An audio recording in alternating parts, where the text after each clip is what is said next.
go on, I have to say a quick special thanks to my percussionists. They joined us literally today and yesterday, and then we pulled this together so quickly. And I did have a little name, misname. So we have Justin Carey.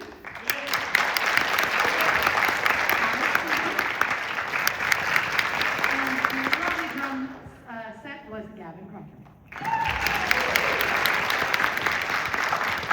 Now we will continue our program with In the Bleak Midwinter.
I would like to take a moment and thank our wonderful accompanist, Tyler Graves, on the ivory over there. Now, our next selection is unlike anything I've done before. This next piece, it is one song. However, there are 6 different movements within that piece. And while we play, our narrator, Emmett, who is also one of our amazing bassists, is going to be reading to you the story of Ebenezer Scrooge. It is the Dickens carol that we all know and love. I do ask that you wait until all 6 movements are done before clapping. I know you're going to want to clap every time, but please wait. I said maybe they'll all know it's the end because you hear God bless us everyone. However, I think he says that a couple different times throughout. So 6 movements. We do hope you enjoy a Dickens carol suite. Hello.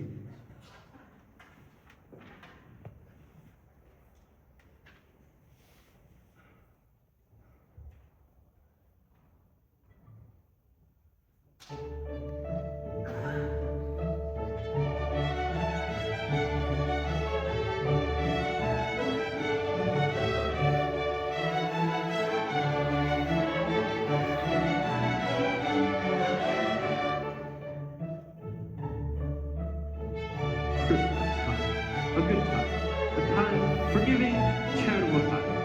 Indeed, Christmas time is not the time when most populace expects to hear a ghost story. But I will endeavor in this ghostly little story to raise the ghost of my day, which will not put you out of humor with yourselves, with each other, with the season, or with me. I only wish that it might haunt you pleasantly. For Christmas time is a pleasant time, the only time I know of in the long calendar of the year when men and women seem, by one consent, to open their shut-up hearts freely and to think of all people as fellow passengers to the grave.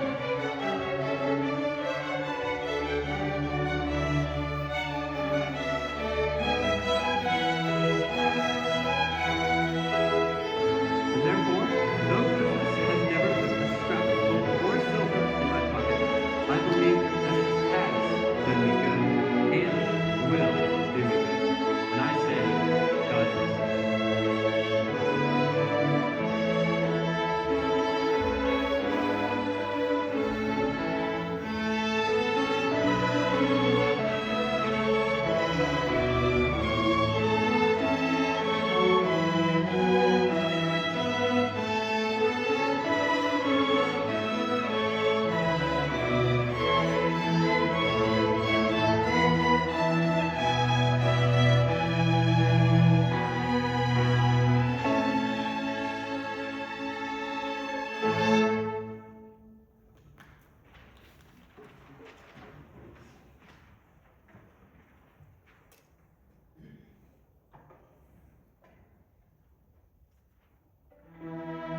On a cold, foggy Christmas Eve, old, tight-fisted, and covetous Ebenezer Scrooge sat busy in the shivering chill of his countertop.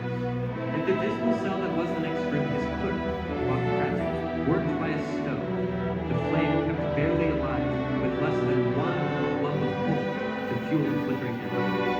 That afternoon, Scrooge reluctantly looked up as a visitor entered the room. "A Merry Christmas, Uncle!" cried a cheerful voice. It was Scrooge's nephew Fred, who had arrived full of the spirit of Christmas. "Come dine with us tomorrow, Uncle," said Fred. It was a generous invitation, to which Ebenezer Scrooge sternly replied, "Bah, humbug." "I'm sorry to find you so resolute," replied Fred, "but I will keep my Christmas humor to the last. So a Merry Christmas to you, Uncle." As Fred left, 2 portly gentlemen, pleasant to behold, arrived at the door with their hats in hand, seeking to collect charitable donations for the poor. "Am I not taxed enough to help the poor?" barked Scrooge as he ushered them to the door. "Are there no prisons? Are there no union workhouses?" snarled Scrooge. "Yes, but many can't go there and many would rather die," stammered one of the gentlemen. "If they would rather die, then they had better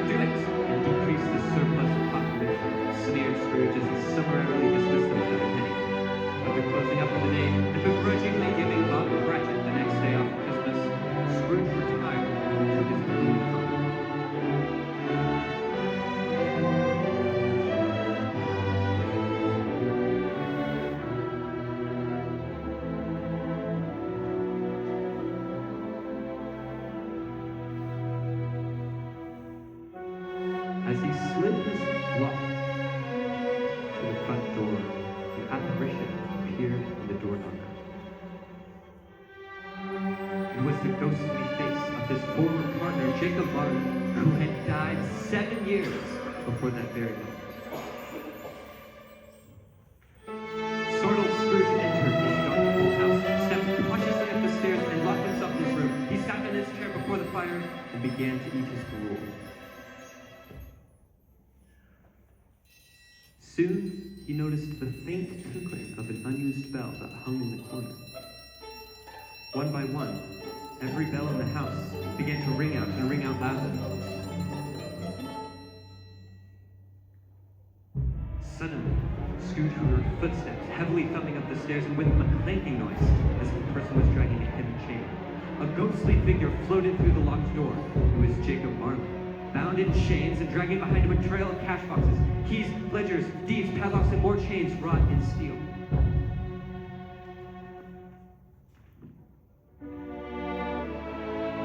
Though he saw the death-cold figure standing before him, Scrooge fought against his senses and growled, "You're a humbug, I tell you. Humbug!" At this the spirit cried, "I have wandered the earth for 7 years as punishment for neglecting the needs of my fellow men. I have come to warn you that you have yet a chance and hope of escaping the same fate. You will be haunted by 3 spirits, Scrooge. Expect the first tomorrow when the clock tolls 1.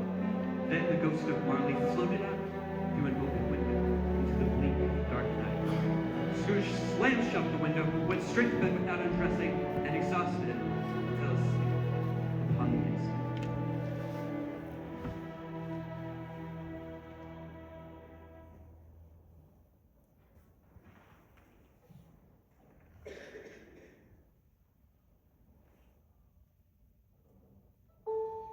Scrooge awoke. It was still quite dark and extremely cold. Perplexed and deeply bothered with a mix of dread and astonishment as he thought of Marley's ghost, he asked himself, was it a dream or not? As the clock struck 1 with a deep and melancholy toll, Scrooge all of a sudden recalled Marley's promise of the first ghostly visit. At that, the curtains of his bed were drawn apart by a strange, childlike figure dressed in white, from whose head sprung a bright, clear jet of light. I am the ghost of Christmas Eve. Long past? Scrooge asked the glittering figure. No, your past, it replied softly. What brought you here? Asked Scrooge nervously. Your welfare, said the ghost. Rise and walk with me, he said, and taking Scrooge's hand, the two gently floated through the window. Instantly, the ghost transported Scrooge to the countryside where he had been raised. The city had vanished, as had the darkness and mist. What you see are but shadows of the things that have been, said the ghost. Recognizing every gate, post, and tree, Scrooge was brought to his old school empty, but not quite deserted. Indeed, Scrooge wept as he saw his poor, forgotten self as he used to be, a solitary child left behind.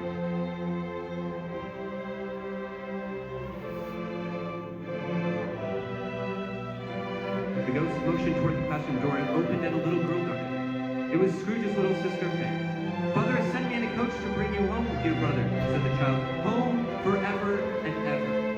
Scrooge reminisced sadly that Faye had died as a woman some years ago, and had only one child, his nephew Fred.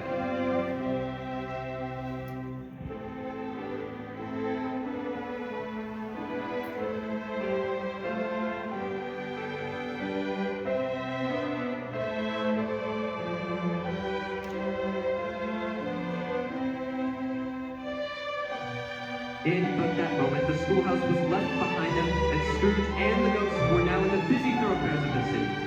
At a certain warehouse door, the ghost asked Scrooge if he knew. Notice, said Scrooge, I was apprenticed here.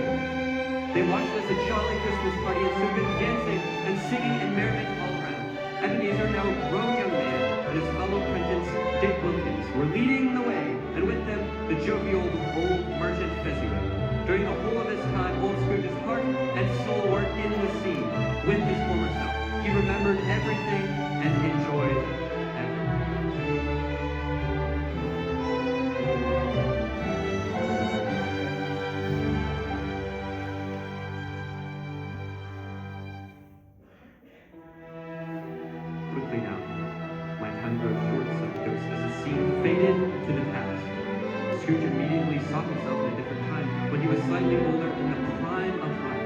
There was an eager, greedy, restless motion in the house. He was not alone, but sat by the side of a fair young woman named Belle, whose eyes were full of tears. "You have changed, Ebenezer. A golden idol has replaced me," she said gently.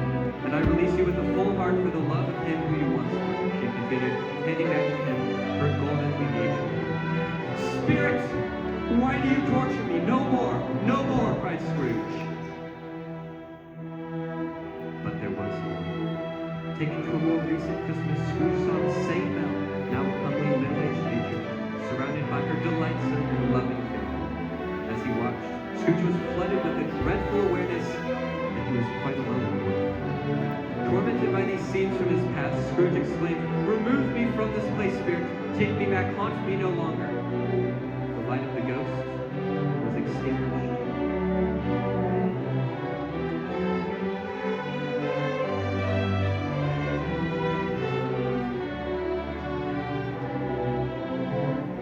Immediately, he was back in his own room and sank into a deep sleep.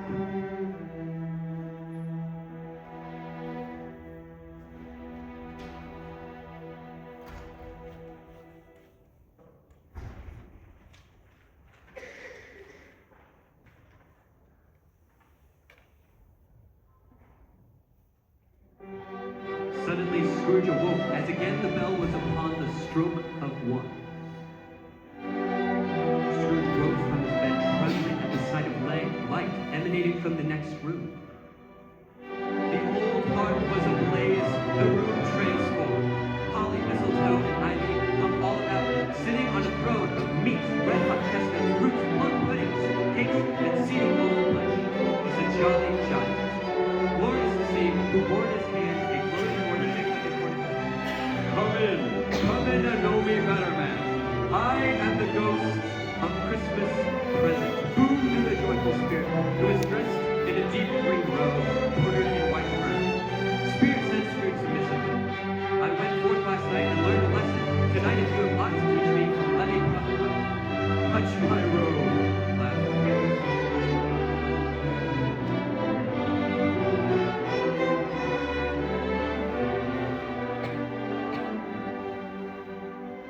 The room melted away to reveal the simple home of Bob Cratchit and his humble Christmas Day dinner. In came Bob with Tiny Tim on his shoulder. Alas for Tiny Tim, he bore a little crutch and had his limbs supported by an iron brace. With his contented family gathered around the hearth, Bob proposed a toast. "A Merry Christmas to us all, my dears," said Bob. "God bless us. God bless us, everyone," said Tiny Tim. Scrooge quietly asked, with an interest he had never felt before, "Spirit, tell me if Tiny Tim will live."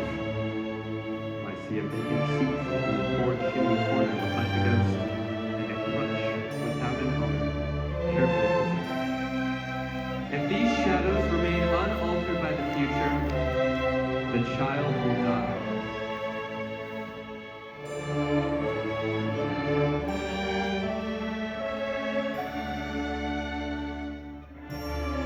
Scrooge and the Spirit stood alone in an open space. It had been a long night. Strangely, while Scrooge remained unchanged in his outward form, the ghost appeared older. Looking upon the aging ghost, Scrooge was startled to notice a pair of wretched, starving children who appeared from beneath his roof. "Their names are Ignorance and Want," said the Spirit, "and they belong to me." "Have they no refuge or resource?" cried Scrooge. The ghost mocked Scrooge with his own words. "Are there no prisons? Are there no workhouses?" The clock struck 12. Scrooge looked about for the ghost and saw it not.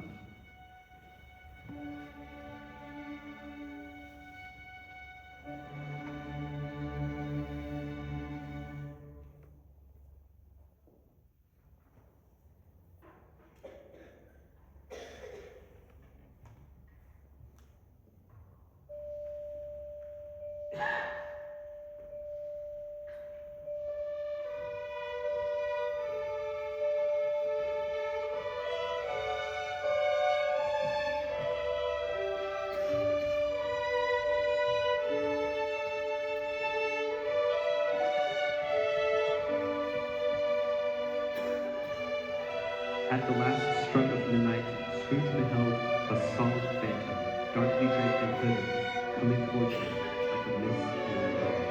Bending to his knees, Scrooge asked, "Am I in the presence of the Christmas yet to come?" The spirit answered not, but pointed downward with his outstretched hand. "Ghost of the future," he exclaimed, "I fear you no more than spectre I have seen.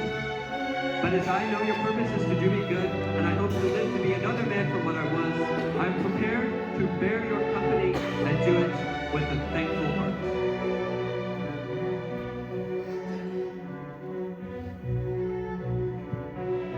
The phantom moved away as it had came, and Scrooge followed in its shadow, which bore him up and carried him along. With that, the city seemed to spring up and encompass them of its own accord, and they stood before the stock exchange, where a cluster of men were carelessly discussing the death of a rich business acquaintance. "It's very likely to be a very cheap funeral. Well, for upon my life I don't know anyone who will go to it," said one young fellow with a yawn. "I don't like going to lunches, provided," observed another with a laugh. A cold, aloof, and unforgiving one. They left the busy scene and went to a foul and narrow part of town, to a dingy, filthy pawn shop. The rascally Honor Old Joe and some shady characters bartered over collection of personal belongings stolen from some dead man.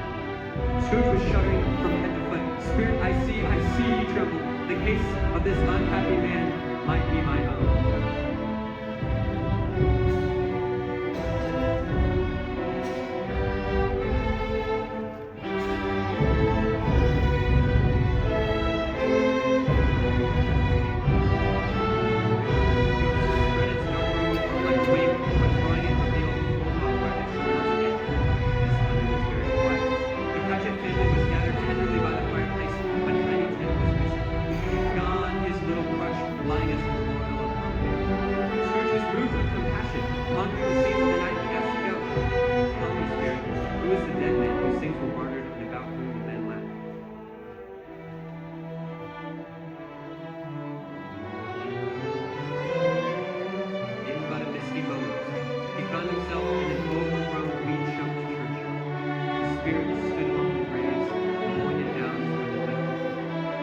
Trembling, Scrooge crept toward it, and following the finger read upon the gravestone his own name, Ebenezer Scrooge. Shaking and clutching at the spirit's throat, Scrooge cried out, "Spirit, hear me! I'm not the man I once was. I will honor Christmas in my heart and try to keep it all here. I will live in the past, present, and future. The spirits of all three shall strive within me. I will not shut out the lessons that they teach. Oh, tell me I may sponge away the writing on this stone." Mysteriously, the form began to shrink. Wide-eyed Scrooge watched as it collapsed. It became ever smaller, dwindled down, and transformed into a bedpost. Yes, and the bedpost was his own.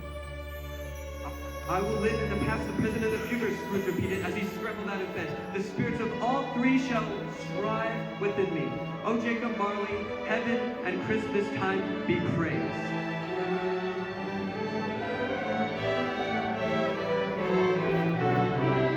Scrooge's heart swelled. He opened his window and loudly cried in the same breath, began to shout, "Merry Christmas to one and all."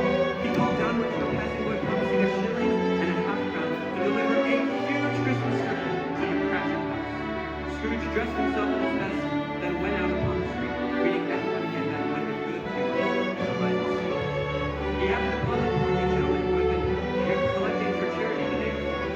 He offered his deepest apology for his previous behavior and pledged them a huge donation.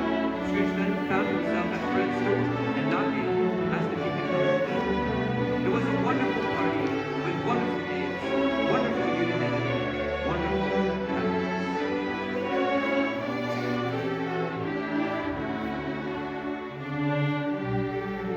But the next morning, Scrooge arrived early at the office to catch a clock at 18.5 minutes late.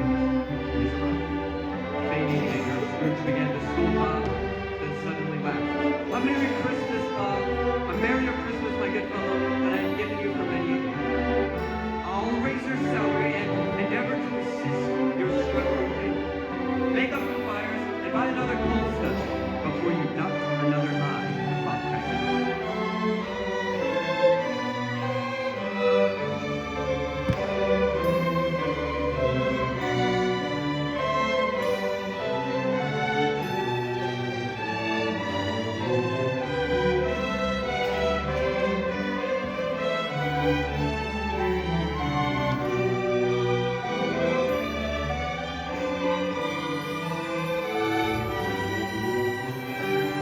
Indeed, Scrooge was better than his word. He did it all and infinitely more. And to Tiny Tim, who did not die, he was a second father. He became as good a man, as good a master, as good a friend as the good old city knew, or any other good old city, town, or borough in the good old world.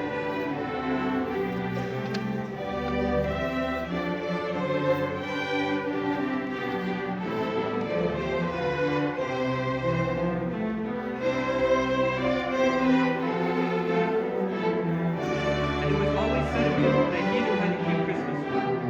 May that be truly said of us and all of us.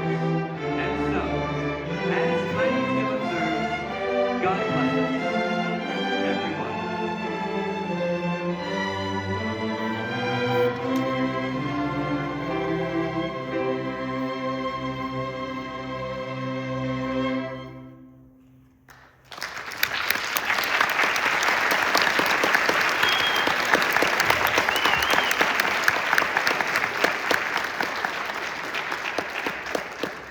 Can we keep that going for Emmett Care over there, our narrator?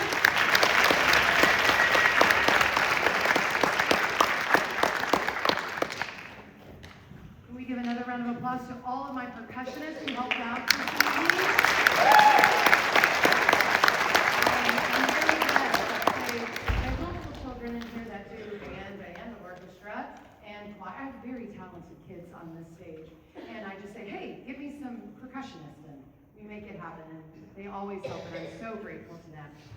We are going to finish our program off with our tradition of Carol of the Bells.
hopefully this puts you in the Christmas spirit.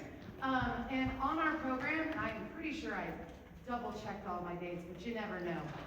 There are most of our concerts from here on out on the back of that program. So mark your calendars for the spring, because it's going to be an amazing performance lineup once we get back from school in January. Thank you and have a wonderful holiday season.